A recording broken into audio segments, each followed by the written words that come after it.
वर्षों से लगातार अपने परिवार के लिए जिम्मेदारियां निभाते निभाते रमन और कार्तिक अपने जीवन से परेशान हो चुके थे। उन्हें कुछ सुकून के पल चाहिए थे। भागदौड़ भरी जिंदगी से दूर, ऑफिस के काम से दूर, घर की जिम्मेदारियों से दूर। इसीलिए 10 दिन पहले ही दोनों हिमालय की दुर्गम चोटियों की सैर करने के लिए अपने घर से निकल चुके थे। रुद्रप्रयाग के एक पहाड़ी गांव में जब वो ठहरे हुए थे तो गांव वालों ने उन्हें एक ऐसे संत के बारे में बताया जो पहाड़ी की चोटी पर अपना आश्रम बनाकर रहता है। पूरे महीने में केवल एक बार वो पहाड़ी से नीचे उतरकर गांव में अपनी जरूरत का सामान लेने के लिए आता है और फिर दोबारा 1 महीने के लिए उस पहाड़ी पर बने आश्रम में रहने के लिए चला जाता है। रमन और कार्तिक को ये भी पता चला कि बड़ा ही दिव्य संत है। उनके चेहरे पर एक गजब का तेज है। जो भी उनकी तरफ एक बार देख लेता है तो एकटक देखता ही रहता है, नजरें इधर उधर घुमा भी नहीं पाता। उनके चेहरे के तेज की तरफ देखकर इंसान तो छोड़िए, जानवर तक अपना ध्यान टिका लेते हैं। उनकी आंखों में एक अद्भुत शांति है। जो भी उनकी आंखों में देख लेता है तो उसके विचार शिथिल हो जाते हैं। अपनी सैर का पूर्ण लाभ उठाने के लिए रमन और कार्तिक उस संत से मिलने का निश्चय करते हैं। घने और डरावने जंगल को पार करके पहाड़ी की चोटी तक पहुंचना आसान नहीं था। रात के सन्नाटे में अपनी टॉर्च जलाकर रमन और कार्तिक उस चोटी की तरफ बढ़ रहे थे। जंगल में एक बहुत डराने वाली चुप्पी छाई हुई थी। उन्हें ये भी डर था कि कहीं कोई जंगली जानवर उन पर हमला ना कर दे। अपने डर को दूर भगाने के लिए दोनों बातचीत करते हुए जंगल से जा रहे थे। रमन ने कार्तिक से कहा कि कार्तिक यार, मैं अपने जीवन से बहुत परेशान हूँ। ये जिम्मेदारियां निभाते निभाते मैं थक चुका हूँ। मेरी जीने की इच्छा खत्म हो गई है। हर रोज अपनी जरूरत को पूरा करने के लिए एक ही काम पर जाना, अपने मालिक की डांट फटकार सुनना, घर आकर घर की जरूरतें पूरी करना। मैं तो अपनी जिंदगी जीना भूल ही गया हूँ। मुझे तो ऐसा लगता है जैसे मेरे जीवन में कुछ बचा ही नहीं है। बस अपनी जिम्मेदारियां निभाओ और इसी तरह जिम्मेदारियां निभाते निभाते मृत्यु को प्राप्त हो जाओ। क्या जीवन का यही लक्ष्य है कि बस जिम्मेदारियां निभाते जाओ और एक दिन उन्हीं को निभाते निभाते मर जाओ? क्या जीवन का कोई और लक्ष्य नहीं हो सकता? रमन ने गंभीर भाव से अपनी भौहें फैलाते हुए कहा कि पूरी दुनिया इसी दौड़ में लगी हुई है। केवल हम 2 ही नहीं हैं। अधिकतर लोग जो हमारे आसपास रहते हैं वो एक ही प्रकार का जीवन तो जीते हैं। अगर असल में देखा जाए कार्तिक, तो तुम्हारा और मेरा जीवन कोई ज्यादा अलग नहीं है। हम दोनों का जीवन एक जैसा है। हम दोनों की परेशानियां, हम दोनों की चुनौतियां, हम दोनों की जिम्मेदारियां भी एक जैसी हैं।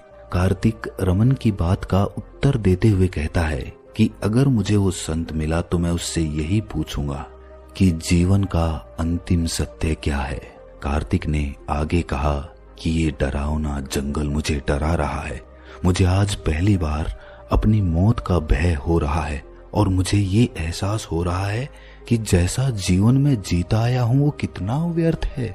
और आज जब मुझे मौत का भय हो रहा है तो मेरा मन उस अंतिम सत्य को खोजने के लिए लालायित हो रहा है। मेरे मन में ये जिज्ञासा कभी उत्पन्न क्यों नहीं हुई कि मैं कभी भी मृत्यु को प्राप्त हो सकता हूँ? मेरे पास एक सीमित समय है। उसी सीमित समय में मुझे अपने आप को खोजना है, जीवन के अंतिम सत्य को खोजना है। और आज जब मौत मेरे सामने खड़ी है तो यही सोच सोच कर मैं थर थर कांप रहा हूँ। कार्तिक जंगल के सन्नाटे से डर रहा था, लेकिन रमन थोड़ा साहसी था। उसने कार्तिक को दिलासा देते हुए कहा कि कार्तिक यार, तुम डरो मत। यहाँ से बहुत सारे लोग रात के समय भी इस जंगल से गुजरते रहते हैं। कुछ ही देर में हम उस संत के पास पहुंच जाएंगे।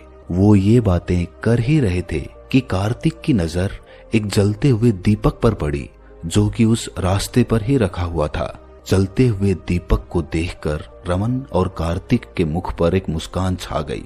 वो उस दीपक की दिशा में बढ़ते हुए जब आगे पहुंचे तो उन्होंने देखा कि पूरा आश्रम मिट्टी के दीपक से झिलमिला रहा था।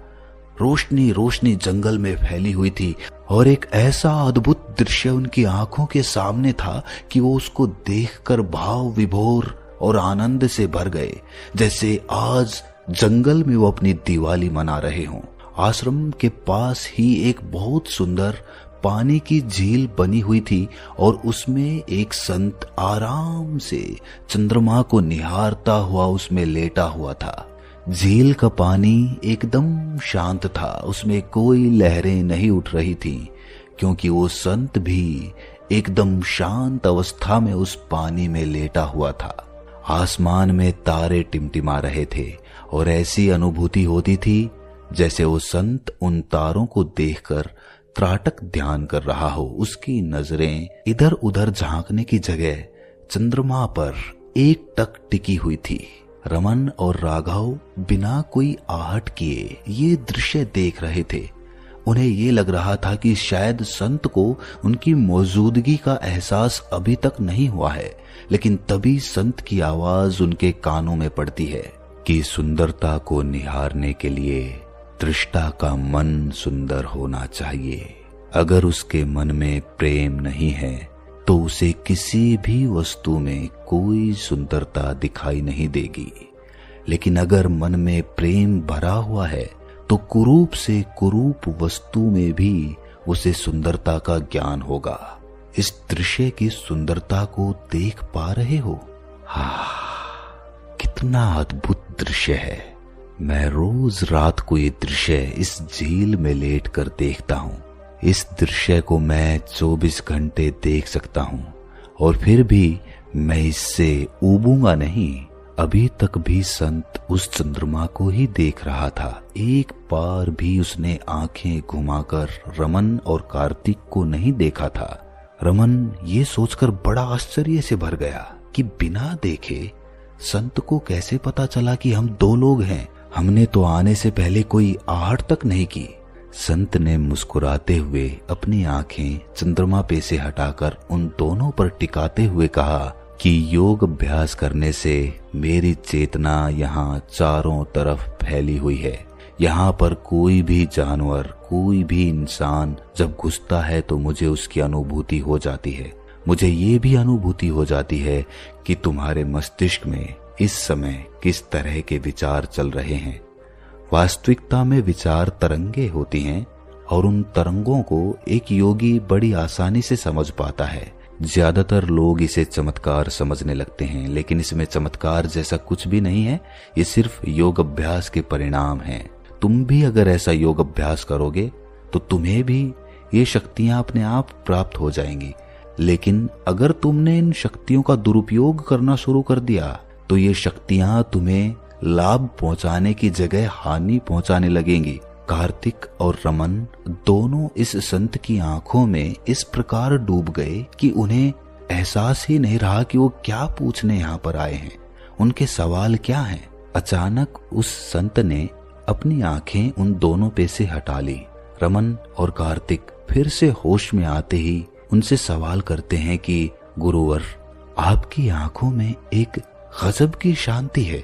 हमने आज तक ऐसी शांति कभी किसी की आंखों में नहीं देखी और आपकी आंखों में देखकर हमारे सारे विचार विलीन हो गए थे। आखिर ये कैसे संभव हो सकता है? जब हम दोनों ध्यान लगाने की कोशिश करते हैं तो विचारों के कारण हमारा ध्यान लग ही नहीं पाता है, लेकिन जब आपकी आंखों में देखा तो ध्यान अपने आप लग गया, कुछ करना ही नहीं पड़ा। और ये तो बड़ा अद्भुत है। हम तो ये आपसे जानने के लिए आए हैं कि जीवन का अंतिम सत्य क्या है और हम उसे किस प्रकार जान सकते हैं। हम सांसारिक लोग हैं बाबा, हमारी घर गृहस्थी है, हम उसे छोड़ नहीं सकते। अंतिम सत्य को जानने के लिए संन्यास नहीं ले सकते। हमें अपनी जिम्मेदारियां भी निभानी होती हैं। इसीलिए हम आपसे यही जानने आए हैं कि जीवन के अंतिम सत्य को कैसे जाना जाए, कैसे आपकी तरह अद्भुत, शांत और आनंद पूर्वक अपना जीवन जिया जाए। सांसारिक जिम्मेदारियां हमें अपने बोझ के तले दबाती चली जा रही हैं। उनकी ये बातें सुनकर सन्यासी बड़ा गंभीर हो गया। संत ने उन्हें समझाते हुए कहा कि जिम्मेदारियों से मुक्त होकर जिम्मेदारियां निभाना सीखो। उसके बाद ही तुम जीवन के असल सत्य को पहचान पाओगे।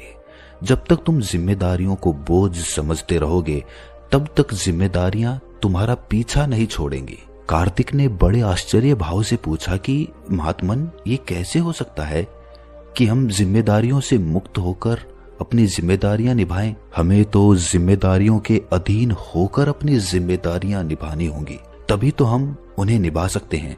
संत ने मुस्कुराते हुए कहा कि जिम्मेदारियां, कर्तव्य, फर्ज ये हर एक इंसान अपने जीवन पर्यंत निभाता रहता है। उसका जो कर्तव्य होता है उसी से उसके कर्म का निर्धारण होता है, और जब कर्म निर्धारित हो जाता है तो कर्तव्य को पूरा करने के बारे में मनुष्य सोचने लगता है। लेकिन कर्तव्य को पूरा करने के लिए जिस कर्म को हम कर रहे हैं उसके प्रति स्वाभाविक रूप से हमारे अंदर फल प्राप्त करने की इच्छा जन्म लेती है, और जब फल प्राप्त करने की इच्छा जन्म लेती है तो कर्म तत्क्षण वहीं पर मिट जाता है, वहीं पर खत्म हो जाता है। लेकिन अगर कर्म के फल से आजाद करके अपने मन को समझा जाता है तो समझ में आता है कि जिम्मेदारियां बोझ नहीं हैं, क्योंकि उन जिम्मेदारियों के लिए जो भी कर्म हम कर रहे हैं वो आनंद का स्रोत बन जाता है। लेकिन जब तक तुम उस जिम्मेदारी को खत्म करने के बारे में सोचते रहोगे,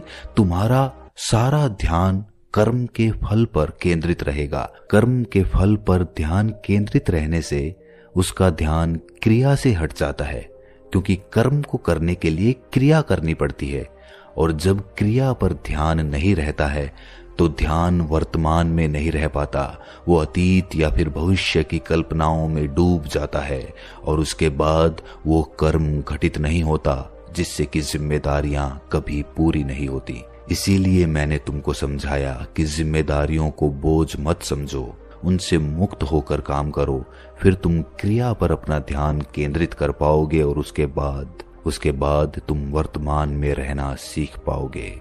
उसके बाद तुम्हारी आंखों में, तुम्हारे कर्म में, तुम्हारी चाल ढाल में एक गजब का आकर्षण, एक गजब की शांति पैदा होगी। ये समझाकर सन्यासी रात्रि का भोजन कराने के लिए उन दोनों को अपने साथ उस आनंदपूर्ण आश्रम के अंदर ले गया, और इसके बाद उन्होंने अपने तमाम सवाल उस रात पूछे, और उसके बाद उनका जीवन पूरी तरह से बदल गया। तो दोस्तों, कैसी लगी ये कहानी आपको कमेंट सेक्शन में जरूर बताना। अच्छी लगी तो चैनल को सब्सक्राइब करके नोटिफिकेशन बेल को जरूर प्रेस करना। तो मिलते हैं अगली वीडियो में, तब तक के लिए अपना ख्याल रखें।